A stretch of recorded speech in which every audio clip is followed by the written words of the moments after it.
Study IQ IAS, अब तैयारी हुई अफोर्डेबल। 16,365 फर्टिलिटीज एंड 1,56,000 डायरेक्टली लोग अफेक्ट हुए हैं यूरोप में due to the increasing heat. एक रिपोर्ट में बताया गया है कि यूरोप पूरे प्लैनेट के कंपैरिजन में दुगनी गति से गर्म हो रहा है। एक और रिपोर्ट में ये बताया गया है कि यूरोप में पर डिकेड टेम्परेचर 0.5 डिग्री सेल्सियस से इंक्रीज हो रहा है और 2022 में यूरोप का टेम्परेचर प्री इंडस्ट्रियल एरा के कंपैरिजन में 2.2 डिग्री सेल्सियस ऑलरेडी ज़्यादा हो चुका है। और कम्युनिटीज़ के द्वारा एक जो लिमिट रखी गई थी कि वर्ल्ड के टेम्परेचर को 1.5 डिग्री सेल्सियस से ज़्यादा नहीं बढ़ने देना है, ये उससे वेल अबव है। 2022 एक क्राइसिस का ईयर था यूरोप के लिए। बहुत सारी ऐसी मीडिया रिपोर्ट्स आई हैं जिसमें यह बताया गया है कि क्लाइमेट का इम्पैक्ट किस तरीके से यूरोप पर ज़्यादा सीवियर तरीके से देखने को मिल रहा है। ना सिर्फ यूरोप ने जो है बेसिकली एक हीट वेव के इफेक्ट को फेस किया था, बल्कि वहाँ पर बहुत ज़्यादा फॉरेस्ट फायर्स भी हुई हैं और साथ में सूखा यानी कि ड्रॉट को भी यूरोप के द्वारा सफ़र किया गया था। और साइंटिस्ट का कहना यह है कि 2023 में भी कुछ इसी तरह की परिस्थितियों से यूरोप गुजरेगा। मैं आपको कुछ फैक्ट्स के आधार पर यह बताऊंगी कि किस तरीके से यूरोप के अंदर जो है इस बढ़ती हुई गर्मी के बहुत ज़्यादा नेगेटिव इम्पैक्ट्स देखने को मिल रहे हैं। बीबीसी की तरफ से रिपोर्ट किया गया था थर्सडे 25 जुलाई का। ये बेसिकली उन्होंने एक हीट मैप दिखाया है यूरोप का, और जहाँ पे आप देख सकते हैं कि जो टेम्परेचर है वो 36 डिग्री सेल्सियस से 40 डिग्री सेल्सियस की रेंज में है। एक एग्जाम्पल से समझिए, यूनाइटेड किंगडम ने 2022 में 15 और 16 जुलाई को अपने लगभग ऑलमोस्ट हर वेदर स्टेशन पर रिकॉर्ड ब्रेकिंग टेम्परेचर को दर्ज किया था और पहली बार यूनाइटेड किंगडम में 40 डिग्री सेल्सियस से ज़्यादा टेम्परेचर जो है फील किया गया था और स्थिति बहुत ज़्यादा चिंताजनक है। हाल ही में न्यूज़ में आया है the state of the climate in Europe 2022 report, जिसको कि वर्ल्ड मेट्रोलॉजिकल ऑर्गेनाइजेशन के द्वारा रिलीज किया गया है। साथ ही यूरोपियन यूनियन का जो कोपरनिकस क्लाइमेट चेंज सर्विस है, उन्होंने ये बताया है कि वर्ल्ड मेट्रोलॉजिकल ऑर्गेनाइजेशन के रीजन में जितना भी एरिया आता है उसके कंपैरिजन में सबसे ज़्यादा तेजी से यूरोप गर्म हो रहा है। एंड मेरे पीछे पिक्चर पर आप जो है हीट मैप देख सकते हैं। यहाँ पर यह बताया गया है 1980s के बाद से पूरी दुनिया एक तरफ और यूरोप की बढ़ती हुई गर्मी एक तरफ है। यहाँ पे ये बताया गया है कि अगर फिलहाल की बात करें 1850 से लेकर 1900 के बीच की, तो यूरोप में टेम्परेचर 2.5 डिग्री सेल्सियस जो है इंक्रीज हो चुका है।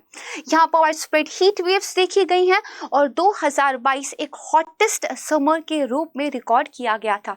अगर हम अपनी बेसिकली इस मौसम संबंधी हिस्ट्री की बात करें तो 2022 यूरोप में सेकंड सबसे ज्यादा गर्म ईयर था और 2023 के लिए भी साइंटिस्ट के कुछ इसी तरह के अनुमान लगाए गए हैं। और ये स्थिति सिर्फ यूरोप की नहीं है, it's not only about the Europe, right है। अगर आप देखेंगे तो मीडिया रिपोर्ट्स ये कहती है कि दरअसल हीट वेव्स 5 कॉन्टिनेंट्स में 2022 में हमें साइमल्टेनियसली देखने को मिली थी। अगर आप देखोगे तो जो 5 कॉन्टिनेंट हैं, राइट है, उनका हीट मैप आप थोड़ा सा एनालाइज कीजिए तो ये आपको जो है वेल अबव द जो सहन करने वाली लिमिट्स है उससे ऊपर दिखाई देता है। नॉर्दर्न हेमिस्फेयर का लगभग पूरा हिस्सा और साउदर्न हेमिस्फेयर के कुछ पार्ट्स में एक्सट्रीम हीट रजिस्टर की गई थी 2022 में। 5 continent Asia, Africa, south America, Europe and north America ने साइमल्टेनियसली जुलाई 14, 2022 को 33 कंट्रीज के अंदर जो है हीट वेव को फेस किया था।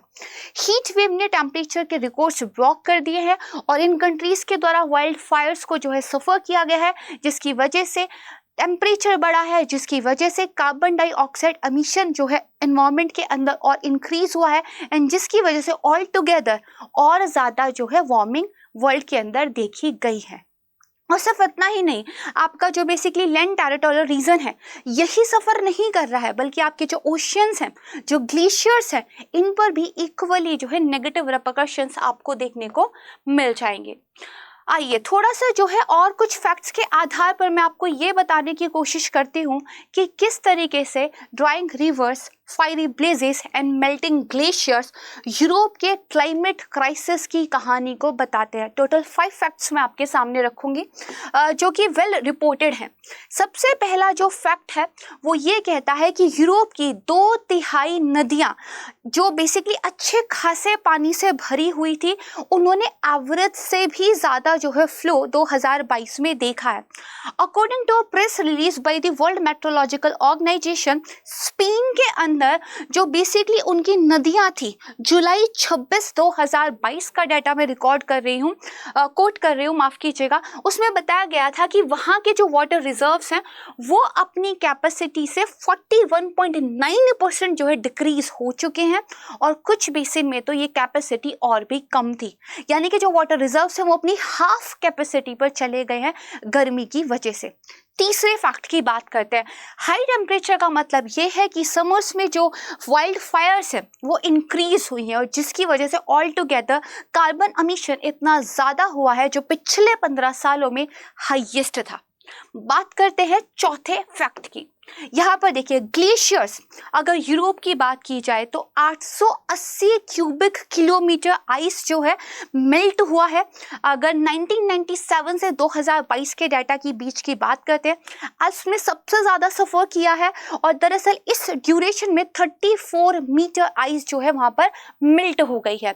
2022 में इकलौती अगर हम बात करें तो आल्प्स माउंटेन के ग्लेशियर्स में जो बेसिकली आइस का थिकनेस था वो 3 मीटर तक कम हुआ है।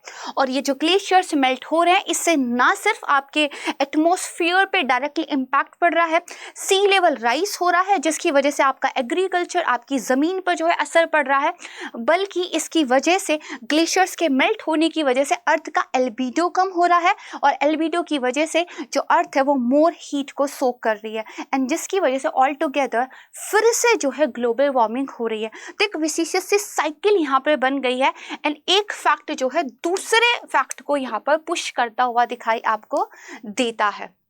अब बात करते हैं अर्थ के रेस्पिरेटरी सिस्टम की। ओशियंस, मैंने आपको पहले भी बताया था, जो भी ऑक्सीजन हम ब्रीथ करते हैं वो हमें समुद्रों से मिलती है। जितना भी कार्बन डाइऑक्साइड का एमिशन ह्यूमंस करते हैं उसमें से 90% अब्सॉर्ब कर लिया जाता है ओशियंस के द्वारा। लेकिन ocean heat now is a reality और अगर ओशियंस गर्म होते हैं तो उनकी कार्बन डाइऑक्साइड को सोखने की जो कैपेसिटी होती है वो कम हो जाती है। तो जो अनदर मेजर इम्पैक्ट हमें दिखता है इस ग्लोबल वार्मिंग का वो है ocean heat and there is another important keyword that is marine heat waves. दरअसल जो आपका सरफेस टेम्परेचर होता है ओशियंस का, जो वो एबनॉर्मली हाई हो जाए तो आप जो है उसको बहुत ही लेमन लैंग्वेज में मरीन जो हीट वेव है उसकी कैटेगरी में रख सकते हैं।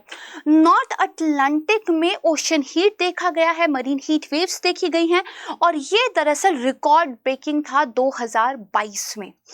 अगर मेडिटेरियन सी, ब्लैक सी, बाल्टिक सी और बेसिकली साउदर्न आर्कटिक ओशन की बात करें तो 2022 में यहाँ का जो सी सरफेस टेम्परेचर था वो 3 से 4 गुना ज़्यादा था, ऐसा जो है रिपोर्ट कहती है। Inter governmental panel on the climate change, उनका ये कहना है कि ह्यूमन कोस्ट जो आपकी बेसिकली ग्रीन हाउस गैसेस होती हैं उसका 90% ओशंस सोक कर लेते हैं, बट नाउ ओशंस की ये जो क्षमता है ये भी कम होती जा रही है, क्योंकि आपको ये कॉन्सेप्ट पता होना चाहिए जैसे जैसे ओशंस का वाटर वार्म होता है तो उतना ही ज़्यादा जो है वो कार्बन डाइऑक्साइड को अब्सॉर्ब करने से अपनी जो कैपेसिटी है उससे वो कम हो जाते हैं।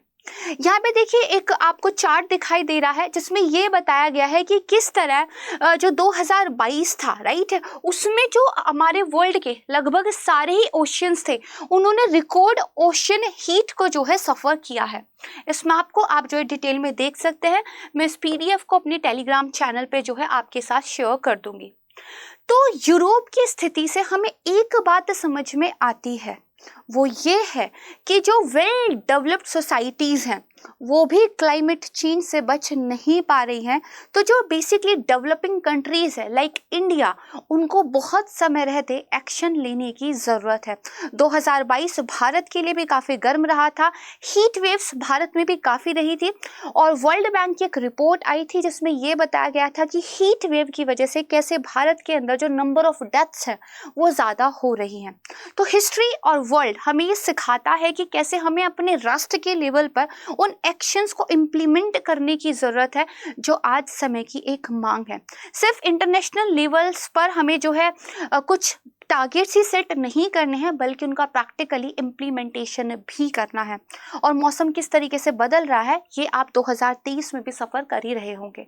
तो this is all about the ये वाला वीडियो जिसमें एक रिपोर्ट आई थी और यूरोप की गर्मी के बारे में बताया गया था। नाउ आपके मन में एक सवाल उठ रहा होगा कि पूरे प्लैनेट के कंपैरिजन में ये यूरोप इतनी तेज़ी से गर्म क्यों हो रहा है। तो इसके रीज़न को लेके साइंटिस्ट क्लियर तो नहीं है, बट एक बात बोली गई कि जो आर्कटिक रीजन है वो काफ़ी तेज़ी से गर्म हो रहा है। पूरे प्लैनेट पे सबसे तेज़ी से गर्म होने वाला रीजन है आर्कटिक रीजन, और आर्कटिक की जब ग्लेशियर्स मेल्ट हो रहे हैं तो उनका अल्बीडो कम हो रहा है।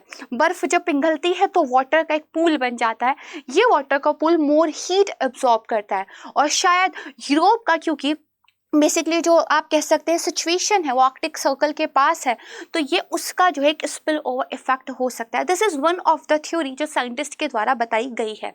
लेकिन ग्लोबल हीट ये एक वर्ल्ड का फिनोमिना है, इट्स अ प्रूवन फैक्ट, सो हमें इसको लेकर काम करने की ज़रूरत है। आई होप कि एनालिसिस आपको पसंद आया होगा। अगर पसंद आया है तो प्लीज़ इसको ज़्यादा से ज़्यादा शेयर कीजिएगा ताकि सभी को अवेयरनेस हो। ये टॉपिक आपके एग्जाम के लिए काफ़ी ज़्यादा इंपॉर्टेंट है, environment and ecology GS paper 3, साथ में डिजास्टर मैनेजमेंट के लिए भी। एंड इसके अलावा मैं आपको एक मीन्स का क्वेश्चन दे रही हूँ प्रैक्टिस करने के लिए, इसको जो है प्रैक्टिस ज़रूर कीजिएगा। जैसे कि हमें पता है कि प्रिपेयर रहना बहुत ज़्यादा ज़रूरी है किसी भी तरह के चैलेंज को फेस करने के लिए। इन अ सिमिलर मैनर अपनी UPSC की प्रिपरेशन को भी स्ट्रॉन्ग करने का टाइम आ चुका है।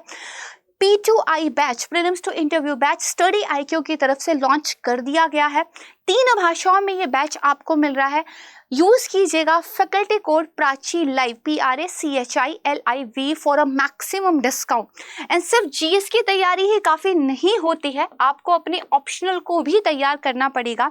स्टडी IQ आपको बेहद अफोर्डेबल प्राइस रेंज में 8 इंपॉर्टेंट ऑप्शनल्स दे रहा है। आप अपनी मर्जी का कोई भी ऑप्शनल चूज कर सकते हैं। Again for a big discount use कीजिएगा faculty code Prachi live PRACHILIV।